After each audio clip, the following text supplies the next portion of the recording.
Good morning. I'm Jeannie O'Dell from the Canyon Lake Chamber of Commerce. Thank you very much for taking time out of your busy schedule today to answer a series of questions as to why you should be elected to the City Council. Casey Castillo is our timekeeper, so she will keep us on track. We have 2 minutes for an introductory statement. We'll have approximately 2.5 minutes to answer each of our questions, and then you'll have 3 minutes for a concluding statement. So, since today is about you, let's get started. All right, my name is Jim Randle. I've been a resident of Canyon Lake for 20 years. I've finally gotten to a point where I feel the need to give back. I started with the Chamber of Commerce, I forget how many years ago. 20. Seems like. Yeah. And I was the 3-time president, 5 years as a representative from the Chamber to the City of Canyon Lake Council and the employees here. And I just feel a need to get involved more. I have the time now in my life to do it. I started out years ago, I'd hate to think how many of those are, in Long Beach, and was a small businessman, did a lot of traveling for business. I also got to fulfill one of my biggest goals in life. I was a high school football coach for 5 years in Long Beach at my old high school. And that's a great experience to have in life, is working with the young people and giving them things that they carry on in life. Now that I've grown up, I've taken some of those ideas myself and created a time in my life where I feel it's time to use them. And I really hope you can vote for me on November 3rd.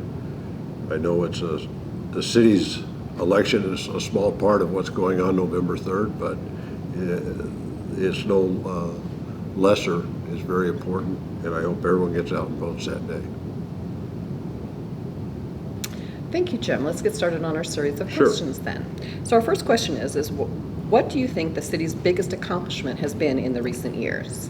Well, one of them, I think, was bringing the fire station back for the people on the other side of the lake, so they have the response time and the need covered. I don't know what side of the lake you call it, west side? People call it the north side, but it's actually the west side of the lake. Yeah, and another thing that I really appreciate them doing was hiring Chris Mann. He's been a very excellent city manager so far. I've dealt with him on a few issues. Very open-minded, willing to help. And I think that's what you need in a city manager, and not someone that says, well, everything's by the book. You know, being in a small town, you got to be a little flexible at times, because one suit doesn't fit everybody. You know, it's we have a very diverse demographics here, and so you got to kind of find a middle of the road that helps everybody. You know, that's one of the main things I think is helping the citizens of this community, not give them any hardships. And same with the businesses. We got small businesses. I heard the other day we lost one that's not coming back, but you know, that's the sign of the times right now. And with those two things, I think that, and I found out last night they're digitizing files. I kind of thought that was already done, but you know, I'm glad they're doing it.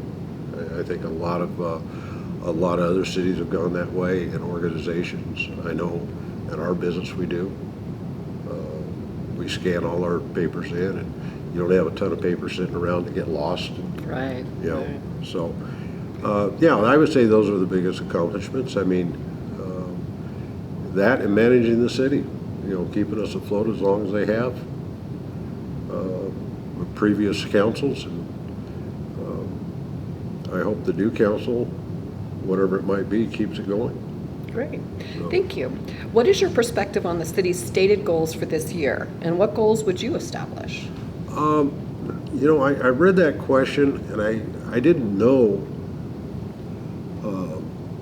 going back to the digitizing, that was one of their stated goals this year. I don't remember ever seeing anything published about stated goals.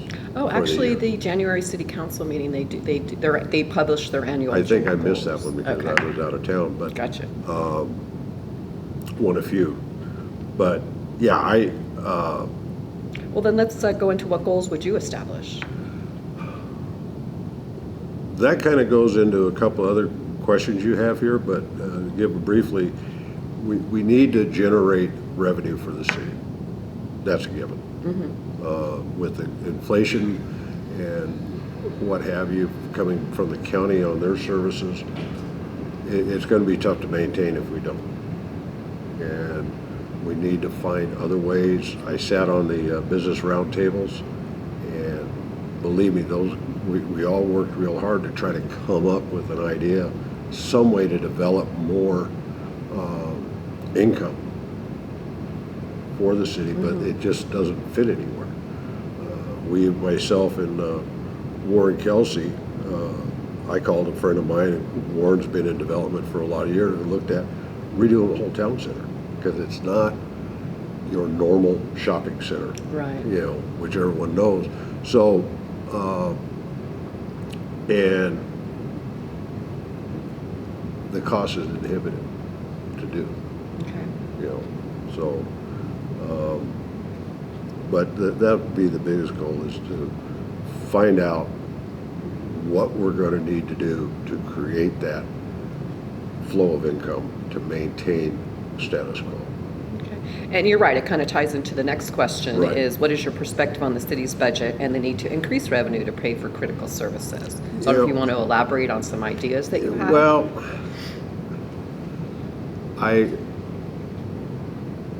it goes back to trying to find the happy medium where one shoe doesn't fit all, and you need to keep the perspective that what this guy here can afford to do, this family over here can't. So it's finding that equal balance in it. There's been a couple things that have been kicked around over the last year or so, and everyone hates the word tax. But unfortunately in California you live with tax. One of the ones that was kicked around at one time was possibly doing a public safety tax that strictly goes like 1/8 of 1% of your property value. Well, it gets distorted because we got some homes that are worth $2 million, and you got a home over here that's worth $375,000. So that's where you lose the imbalance in it. If there's something along that line, the other thing that goes on your property tax, and up to $10,000 deductible on your property tax. So, it's kind of a win-win. Okay. The big guys, they're past the 10,000 already anyhow, so it really doesn't matter much to them. I'm sure they'd squawk a little bit about it. But, there's a lot of things I think that, for lack of a better word, thinking outside the box. I know I've heard rumbles from people that disincorporate, and I think it's a bad idea. I seriously do. And I've had many people ask, well, what does the city do? Well, it's public safety, mostly.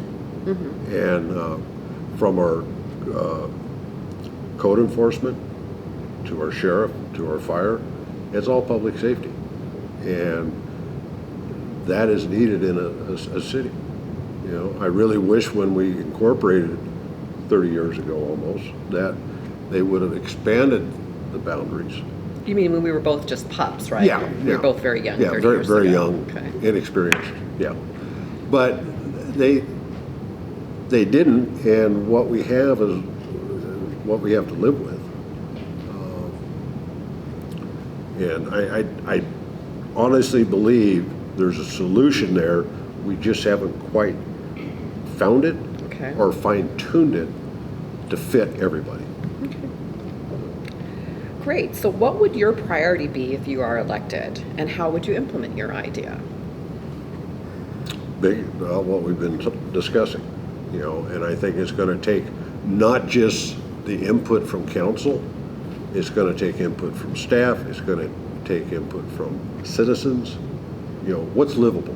You know, what do people feel is fair and just and livable? If they, I myself, if I get something in return for my money, I don't complain as loud. If I don't get it and I'm paying the money, then I get upset. And I think most people are that way. And I think that's with that and the staff and the council working, everyone working together, and maybe even bring the POA in. You know, I mean, we all got to live with it. So make it equitable for everybody, and try to set it up in such a way where that money can't be touched for anything else. So I don't want to paraphrase what you're saying, but I believe I'm understanding that generating revenue would once again be a priority for you. Yes. Okay. Yes. Okay. Yeah. And you would work with staff and council in order to achieve that. Okay. And the citizens. I mean, the citizens everywhere, from the people that live here to the people that work here. You know, the town center. So you would involve the businesses. You would Well, involve it's the going to chamber, impact for them example. too. You know, it's actually going to impact everybody. So, you know, that's the hard part, is how do you make it equitable across the board to do that? Now, I'm not saying it can't be done, and I'm not saying I have all the answers, but I believe there's something there that we just haven't quite fine-tuned it to fit. Well, kind of ties in with the next question as well, is your thoughts on any future development within the city of Canyon Lake? And I'm taking that question as referring to the BLM land. And any thing you want to talk about Yeah, there? that's about all we got left. Like I said earlier, the roundtable, we discussed redoing the town center, and the cost is just inhibitable to do, because we don't have a lot of vacant land. You know, we're kind of landlocked. Right. And but the BLM land, I was very, in fact, I excuse me, but I got to go back to number one, the fact that we finally put a letter in to the BLM saying we want the BLM property. I've been hearing the BLM property since I moved here 20 years ago, and the night that I found out that we never submitted a letter saying we wanted it, I was dumbfounded. You know, and now that we have, that can move forward. How much it would give to us, I have no idea.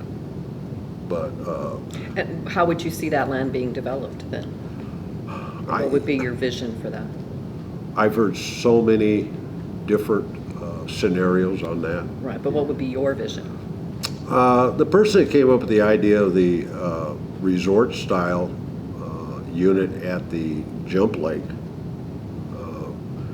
is not a bad idea, because resort people normally don't leave the resort. So it's not like you're going to have extra bodies in the lake or anything like that, because they have the jump lagoon right there anyhow. One of the problems we have is access to that portion, because a part of the city of Elsinore blocks that off of Greenwald. I was going to say, let's clarify for people where the jump lagoon is, if you don't Yeah, mind. it's on that It's off Longhorn. famous west side. Right, northwest side. It's Yeah. off the Longhorn, I Right. believe, would be, Right. just to kind of keep it in Sure. perspective for people. As to And what we're talking about. there's a piece of property that anyone that goes in or out the north gate sees it every day. It's a fenced off area just on the other side of our property line fence. That is actually in the city of Lake Elsinore. If there's any way we could acquire that into the city of Canyon Lake, that would give us clean access from Greenwald all the way down to the jump lake, by including the BLM land. You know, so yeah, there's some checkers that got to be moved on the board to make it fit, but And you feel you're a good checker player? not too bad. Chess, yeah, I get a little hazy on that sometimes. I think we all do at the end of the day. So what interactions have you had with the city, with a city government, specifically our city government, and any city committees that you've been involved in? Or... I had devoted my time mostly to the Chamber of Commerce. As you're finding out, it's kind of keeps you jumping sometimes. putting on 3 events a year, it's a lot. And we did it. And I believe you had personal interaction with the city when it came to The city, I was the liaison that was here every first Wednesday of every month at the podium for the chamber. To be honest with you, I've dealt with everyone that sitting up here, and I respect all of them. Okay. Have you attended any of the city committee meetings, like the planning committee meeting, the finance committee, the public safety? No, Have you in had fact, time I to do tried to that? do the virtual, and the very small print that you had to phone in. Right. Okay, I missed that one. So, but no, most of what I heard without attending was the aftermath of the meetings. From Mayor Aaron Krantz or Larry Green and I would be talking, and it would come up. So it wasn't like I wasn't informed. I just I understand there. it's very time consuming. Yeah. Very time consuming to attend all of that. But your interactions with the city when it came to the chamber events, I believe you were a point of contact with the Yes. city for a lot of that as Yes. well. So Yes, I not was. only have you worked with the city council, but you've worked and interacted with a lot of the staff. The staff, yes. Okay. Yes. And I've, even on a personal level, when they first moved the tree lighting over to the Veterans Park, I tried to help Mike Borgia best I could, because it was kind of handed to him to put Right. it together. And, it was not, it's not an easy task, and I knew what he was up against. So I personally helped him, the best I could to bring it together and do it. And over the years, it's gotten better. Now, you've mentioned in your, I'm going off Sure. off topic here because we've got a few extra minutes. Okay. But you mentioned in your bio that you're a small business owner. I know that you have a couple of businesses in the local area. I wondered if you wanted to give us any information about that, or because you're a small business owner, you understand some of the issues at hand. Yeah, I do. I feel sorry for what's been going on with the COVID, and it's impacted the small businesses so bad compared to the larger businesses. They've been able to maintain. I read an article the other day in the Inland Empire. There's an estimated $1.2 billion worth of construction work that's sitting on the table that they can't start because of COVID. Now, the stuff that's already been started has progressed and they're wrapping it up. That needs to get released, my own opinion. Because being around construction, a big part of my life in different aspects of it, the 40-hour-a-week employee, when it runs out here, they go to another state. You lose your workers, you lose your ability to build, you're in trouble. Okay. So, those are some things that, and it's a small business too. I've always looked at myself as a small business, and I remember one time I did a refinery and asphalt plant in Arizona. And this is back in the day, you'd actually do a job on a handshake. And We are definitely giving away our age yes, now. we are. But it was one of the proudest times I had, because we were able to do it, pull it off, and everyone was happy. My employees were happy, I was happy, the customer was happy, and it was a design build. And to this day, it's still sitting there. It hadn't blown up or anything. So, that makes you feel good. So moving into our last question for you today is, why should you be elected? What strengths can you bring to the council? And of course, conversely, what do you think your weakness would be? I'm going to start with my weakness first. Government moves too slow. And being in business, sometimes there's that much time to make a decision to grab something. And I know in government, it's, okay, that goes to committee. It comes back out of committee. It has a reading, and then it goes to vote, and then it has a second reading. And I get frustrated with that. So, but that's something I can work with, knowing that what the process is. I can deal with that. My strengths that I bring to the council, I think, being involved indirectly with the council for so long and working with the employees, anywhere from code enforcement to the city manager and kind of everyone in between and stuff. I'm not learning something I didn't already know. Okay. It's not a big learning curve. There is a learning curve there, but it's not as big as someone that has not dealt in those areas with the city, because you already know what to expect.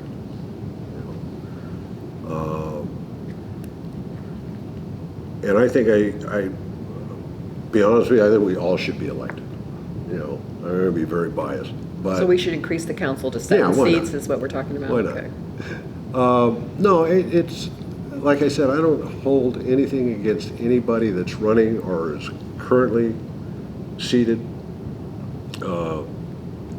Everyone kind of puts their best foot forward in an election and see what happens. And this being the times that it is, it's hard because you can't go out and really meet that many people and talk to them.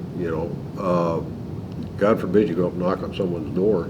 And, Right. I know we just moved here, or moved our house a year ago, 1 block over, a big move. It took us 3 weeks. I moved around the corner when I moved, Yeah. So I was selling a barbecue, and it's to be put on a pontoon boat, so you barbecue on the water. And this couple came to the door, and they both had face masks on.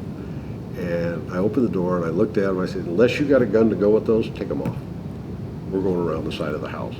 "Oh, okay, thanks." Yeah. So and I would hate to do that to someone. Go on a Saturday, go knock on their door, and they're frustrated, flustered that you're even there at their front door. So yeah, like I said, I don't hold.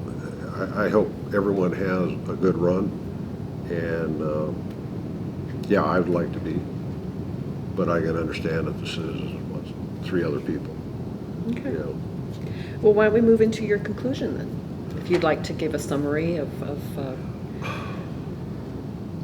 I've been involved in business since 1978. Back in the early 80s, my father's business got in trouble, and he asked me to come help him. And one of the caveats to doing that, I had to quit coaching football. It was one of the hardest decisions I ever made in my life. I did it. I don't regret it. But through friends, I ended up also, after that, 5 years as a free agent scout for the Denver Broncos, which gave me a whole new perspective on what I'd been doing. And now they've moved on to a different way of acquiring players than back then. And but it gave me a chance to see it was almost like big government, the way they handle things internally. And I'll never forget, I had a kid from the University of Illinois, the year they came out for the Rose Bowl. He didn't have to go back to school, he had already graduated. He lived in South Central LA. I'll never forget him. The guy's name was Mo Bias. And that was my guy for free agency. And I went there, he welcomed me into his mother's home, and we sat and talked for hours, because you can't do anything until once the draft was over. At 30 seconds after the draft over, you start talking money. The last minute, the Rams traded for the last pick in the draft and picked him. And he's looking there, he looked at me and he says, "Coach," he said, "don't worry about it." He got up and walked to his bedroom, and he came back, because usually back then it was the 28th pick. Back then, you weren't going to make a team. They're just using it as a tackling dummy in camp. He walked out. He had a contract for Canadian Football League on the up in Canada. And he goes, I'm not worried. I can take care of myself. And I know he ended up going to Canada. Oh, cool. So Makes me think of that Kevin Costner movie. yeah, I forget the name of it, but yeah, no, kind of a Kevin Costner fan. Oh, I think most females are. Yeah, what can we say? But I want to thank the chamber and the city for allowing this to happen today. It gets all of us out in front of people, and they know who, when they see a name, they now know who the person is, which Right. is always nice. And, Did I forget to tell you we're live streaming on our Facebook page as well? Yeah, Okay. yeah. I haven't said anything wrong. No. I just wanted to make sure that I was telling everybody that we were live streaming. Yeah, I appreciate this. And I think we're, We're done. Oh, 5 minutes. well, we don't need to take it if you don't No. need it. I really don't. I mean, I think we got a very unique city here, and I love it here. I never thought I'd leave Long Beach, to be honest with you, and here I am in Riverside County. It's it's a small world too, because I never thought I'd leave Long Beach, and here I am. Yeah. How Well, many one of years the first jobs I ever did in construction was at Cal State Long Beach. You know, the long walkway that comes down the hill? Yeah. Yeah. What company was that? Because I was there when that was built. I was with a company called Holland Hill. Okay. In fact, I did the bus terminal out on 7th Street. 7th Street, okay. The lattice cover. Yeah. Okay. Well, I don't want to spend our time No, reminiscing about our younger days, so if there's anything else you'd like to add, let's No, go for we're it. good. If not, We're then good. thank you very much. And thank you very much for, once again, taking time out of your schedule to sit here and answer our questions. All right. Thank you. Appreciate it.